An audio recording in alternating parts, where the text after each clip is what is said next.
Right below is the microwave cavity. And the cavity has, in your case, or your folks' case, several different types of what we call attenuators. We also refer to them as locking covers. So I'll show one here. Is kind of what you're looking at. Let's see if we can get it kind of close. This is what will hold the different types of vessels inside. And then they just are placed inside the system. Attenuation.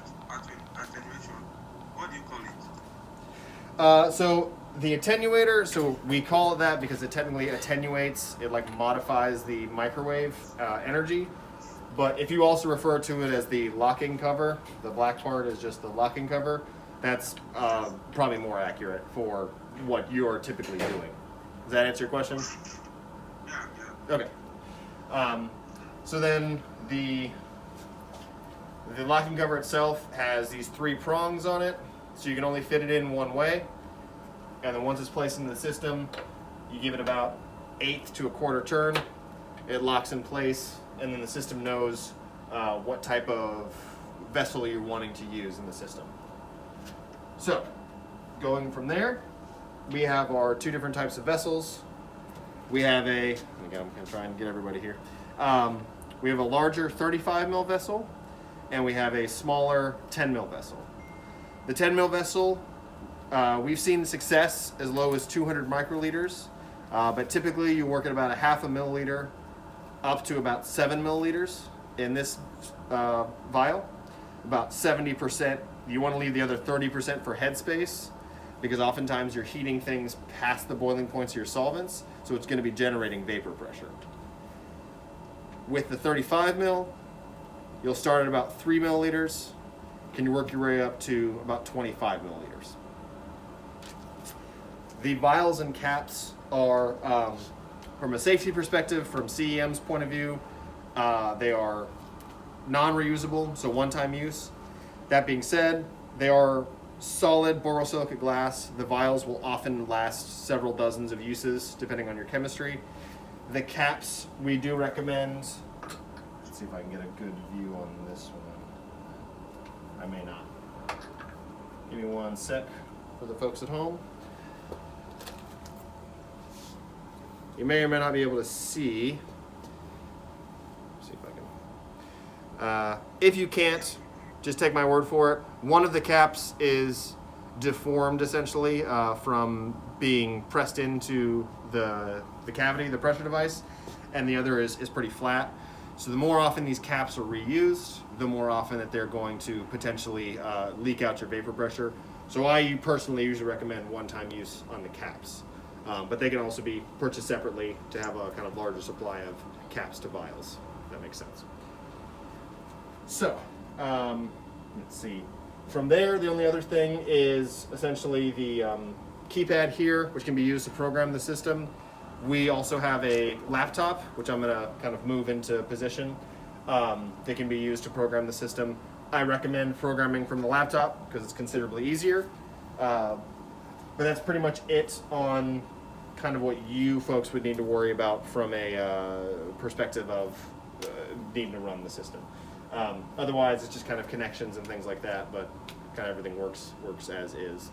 Any questions so far, physically? Patrick, good? Everybody on? Yeah. Okay, excellent. So, moving on from there, I'm going to discuss the software on the laptop. I'll try and move it to hopefully, please don't fall. Are we seeing anything? You guys see anything there? I'm just saying. Black? Yeah. Yeah. Wow, you don't see a computer? Wow. Yeah. Is it some kind of security? I can't see anything. I think the glare, the way the camera sometimes works, camera to camera, it's. I'm it's a little bad. video recording. I will send you the file after. Okay. And I think you'll. I can go over a lot of what I'm talking about. You don't necessarily have to see. So So do you have a good video Yeah, record? I Okay. do. So we'll and we also have videos already on either the system or the laptop actually has them. Later, I will send it to you. So we'll go from there. So most of it you can just kind of listen to and should make sense once you get a kind of visual picture of it. But even then, it should make sense. So startup screen has several pieces of information.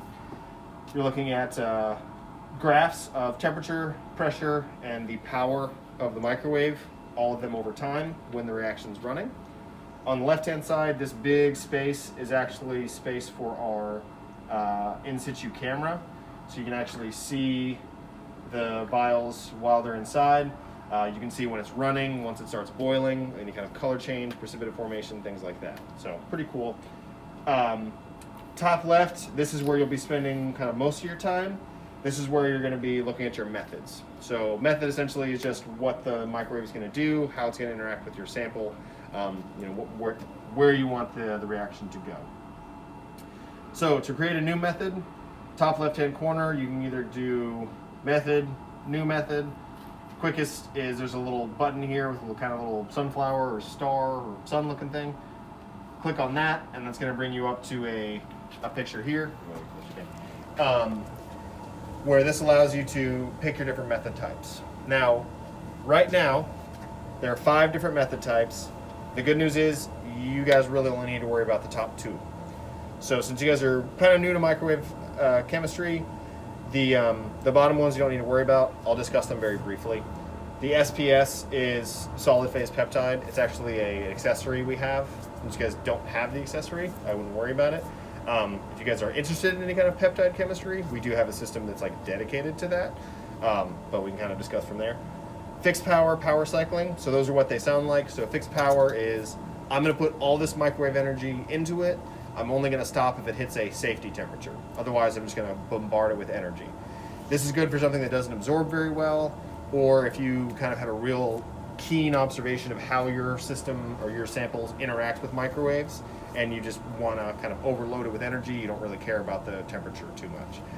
Power cycling is the same idea. It just shoots a bunch of power into it for 5 minutes, whatever set timing you set, drops it off, reshoots it back up, continues like that as many cycles as you want it to go. The real ones you guys want to use are standard and dynamic. Standard getting started is the very easiest. All you need to change is what the name of the method is, how high the temperature goes, and then how long you want it to be at that temperature. So right now it's set at base for 100 degrees Celsius, and it's holding for 1 minute and 30 seconds. And you just can click on those. Sometimes you'll have to delete. I'll say 50 minutes. What is the starting length time you recommend? So again, it depends. There's a kind of a basic formula on how going from conventional to microwave energy that essentially follows the Arrhenius equation, which again, dumbed down, would be every 10 degrees Celsius increase you have the time. So let's say you have a reaction conventionally, you run at 100 degrees, it takes 12 hours. If you increase it in the microwave to 110, you can probably drop that down to 6 hours and see reasonable results. If you bump it up to 120, you can now say it's going to take 3 hours, so on and so forth. So you'll kind of have to do that math on kind of what you're looking at, and then sort of optimize from there. Most of the time, especially if you're going pretty high temp, and by high I mean like 200, something like that, you'll likely not need to run the reaction more than 20 or 30 minutes. Typically, if you're running a microwave reaction, and again, at reasonable temperatures, for longer than an hour, it's kind of odd. Now, there are several reactions that they want to run for 5 hours. That's not wrong, but I'm just kind of throwing that out there. So start at 30 minutes, sort of see something like that, see where you're at. Again, with the camera, it's pretty good news because you can kind of see if it's something that color changes after 5 minutes. You can run it the whole 30, test it again, drop it down to 6 minutes, and then if it happens to get the exact same results, then drop it down to that. Does that make sense? Totally. Okay, excellent. So that's standard. The next one is dynamic. So dynamic is kind of the same idea, but gives you control over all of the parameters that the system allows. So same idea, method name. I'm gonna just go from top to bottom. Pre-stirring, this is if you happen to have very fine powder solids in your sample. You'll want the system to be stirring a little bit before the microwave energy gets added into it. So typically what I'd recommend, if you have something like that, take your vial, you'll shake it up pretty vigorously, put it in the system and then hit play. So there's no delay between when the system starts getting agitated and keeping those systems, because again with like a fine powder sometimes it just acts as a solid and it's gonna cause potential issues with the microwave either by not absorbing or potentially absorbing too much. But usually the pre-stirring you can increase. It increases I believe in hang on, it's like 15 seconds. 30. It's more than I wanted. Yeah, there we go. So it'll start, and then after the pre-stirring, that 15 seconds, whatever you set it at, is done. The microwave kicks on, and then your regular stirring pattern would turn on. From there, we have the stages. All this information is the same as what's listed down here. So I'm going to start down here. So what I'd said before: temperature, hold time, how long that you want it to be there, pressure. Right now it's in bar, but I can change it to PSI, whichever you guys prefer. I'm going to talk in PSI because that's what I know. But pressure has a upper temperature or upper limit of about 300 or so. Usually what I recommend is setting the pressure at about 250. The reason is because the pressure typically becomes kind of a secondary stop. So I'll give you an example. Water, you'll heat up to 200 degrees Celsius. Most of the time what you'll see is 200 PSI. If you set the pressure at 100 PSI, the temperature will not go up to your set point of 200 of the higher one. It'll just go to that pressure. So it kind of acts as like a sort of a secondary starting point. And then, but once it hits that pressure limit, it's going to start the hold time. So you're kind of be shortchanging yourself out of your reaction. You're not going to get the target temperature you want. So setting it close to the upper limit means, okay, it's likely going to go as high as it needs to go. And if it happens to get stopped out by that and my temperature is a little bit lower, I still have that little bit between 50 and 300 to where I can move the reaction up a little bit to kind of get what I need to. But then after that, obviously, if the too much pressure is being generated, you might need to look at, is an off gas being generated by my reaction, or do I need to maybe change solvents to something that's a little bit higher boiling so I don't have as much vapor pressure being created. Next one is power. So power is a little tricky because this is something you haven't had to think about before. Most of the time all you care about is temperature and like how long. Power essentially is just a scale of, it's in watts, but for your all intents and purposes, 0 to 300 is the amount of energy going into the system. The good news is with the way this unit works, whatever set amount you set here is not going to be the maximum it's always using. That's the maximum it's allowed to use.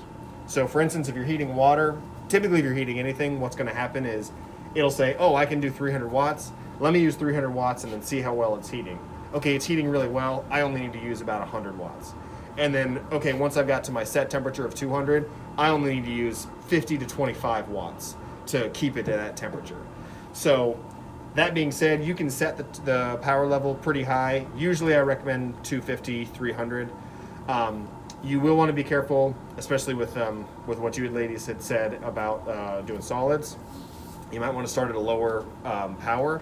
That paper they mentioned like 200 something. 200 watts? I think so. If they did, that's excellent, and that's fine. And so the reason I mention it, you may need more. You want to start lower. That's the only case where you'd want to start lower, because if it absorbs the energy very, very well, the system might not have time to catch up and cool, and adjust the parameters. It might just hit it with a bunch of energy, and then it just goes exothermic, and then the whole system just goes too high. And then the system, there's actually safety protocols built in where if the pressure or if the temperature, if the slope is too high, it'll actually say, look, this is not going to be safe. I'm not going to do this reaction anymore, and it'll shut down. So you may need to adjust those parameters to make sure it happens. From there is kind of a way around that, which I'll explain.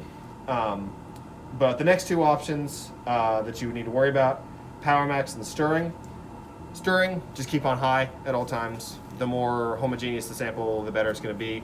This is particularly important with microwave energy because of the way the heating works. You want to make sure everything is stirred as much as possible. Because again, if you have like a small clump of something in one area, it may superheat just by the nature of the way the microwave works. Power max. For right now, because we don't have air, this will literally do nothing. But what it does is it allows the cooling to work at the same time as your microwave power being added into the system. So most of the time, in most scenarios, that's kind of a 2 steps forward, 1 step back. But what it allows you to do is keep the bulk temperature lower, but still add energy into the system at kind of a small scale. In general, though, for most reactions, it's just going to hinder you. It's going to make the reaction take longer. But it is an option there if it's something that your chemistry requires or something way down the road you guys want to play with. So, from there, that's kind of the basics. The last thing I will say about programming is, excuse me, you can add multiple stages, up to 5. So for instance, that reaction that absorbs very, very well, let's say it goes up to, here I'll add multiple, you see that? Let's say it absorbs very, very well, and pretty much nothing you can do other than heating it up to 50 degrees will allow the reaction to run. You don't want the reaction at 50 degrees, you want it at 100 degrees. What you could do is say, okay, this first step, I want it to heat up to 50. Go ahead and you can use, 10 watts, something like that. All right, the next step, go ahead and heat up to 75.